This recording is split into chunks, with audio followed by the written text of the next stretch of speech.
les Alliés ont débarqué en Italie, occupée par les Allemands. Les armées américaines, anglaises, canadiennes et françaises sont bloquées dans leur avance vers le nord, où sévit encore Mussolini, par une solide défense allemande, la ligne Gustave, à la hauteur du Mont Cassin. À son sommet, trône le monastère de Saint-Benoît. Les Alliés soupçonnent les Allemands d'avoir fait un poste d'observation de ce trésor historique millénaire.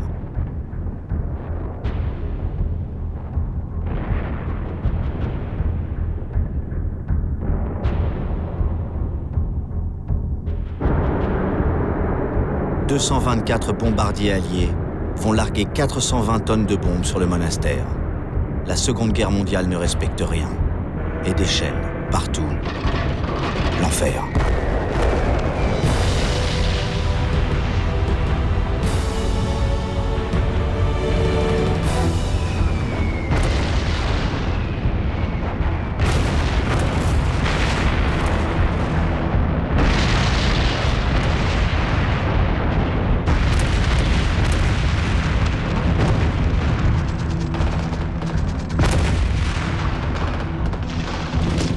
Les Britanniques attaquent aussitôt, mais les parachutistes allemands les repoussent.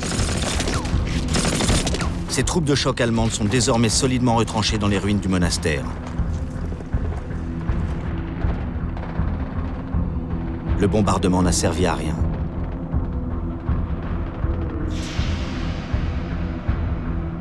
Image du réalisateur américain John Huston, envoyé sur ce front d'Italie qui dira plus tard: ce fut un massacre par un froid glacial.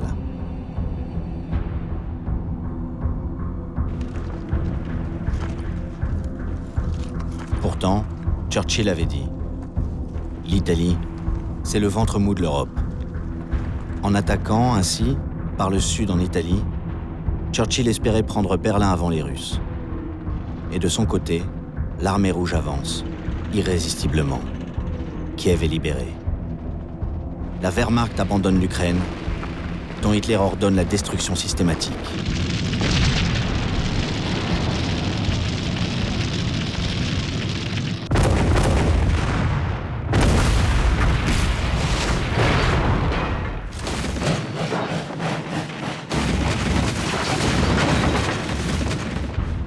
En Italie, les mois passent et la Wehrmacht tient toujours la ligne Gustave et le Mont Cassin.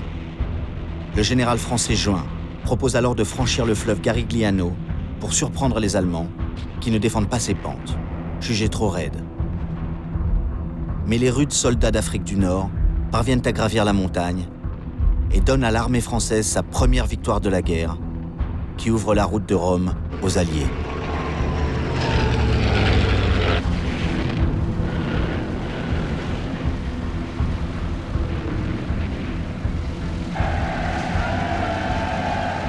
La Wehrmacht en retraite continue à tout détruire derrière elle. Avec les derniers fascistes de Mussolini, les Allemands vont tenir le nord de l'Italie et son industrie. Ils font face aux attaques des partisans italiens et répondent par la terreur.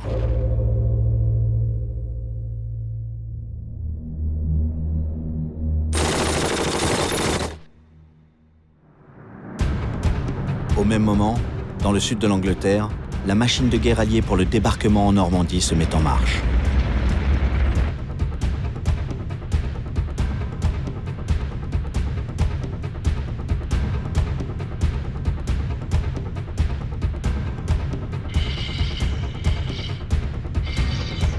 Dès le soir du 5 juin, les parachutistes embarquent avec leur coupe de cheveux et leur peinture de guerre à l'indienne, qui donne le courage.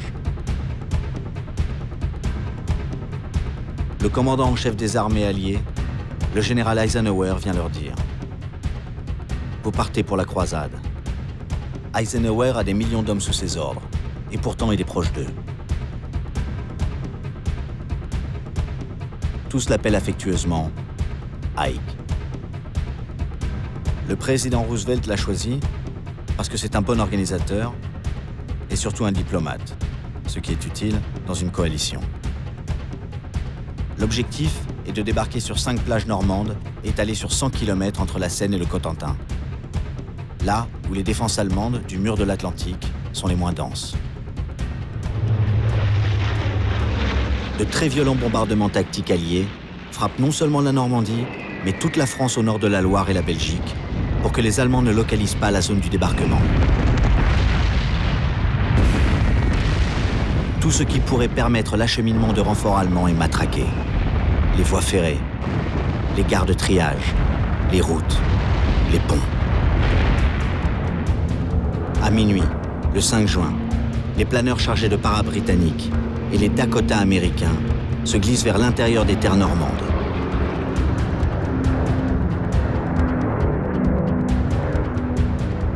Les paras sont les premiers à poser le pied sur la France occupée. Leur mission, sécuriser les extrémités de la zone de débarquement.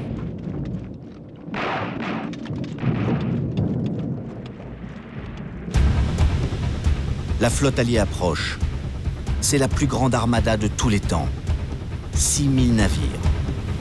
Elle n'est pourtant pas repérée par les Allemands, que la tempête empêche d'effectuer des raids de reconnaissance. Les bombardements et les tirs des cuirassés qui pilonnent la côte ont complètement manqué leur cible sur la plage qui porte le nom de code Omaha Beach. Les bunkers allemands sont intacts. Le caporal Franz Gockel est stupéfié par le spectacle des milliers de bateaux. Il crie « Invasion !» L'alerte est donnée, mais la chaîne de commandement jusqu'à Hitler est sceptique, persuadée que la véritable invasion doit se produire plus au nord, dans un port du Pas-de-Calais.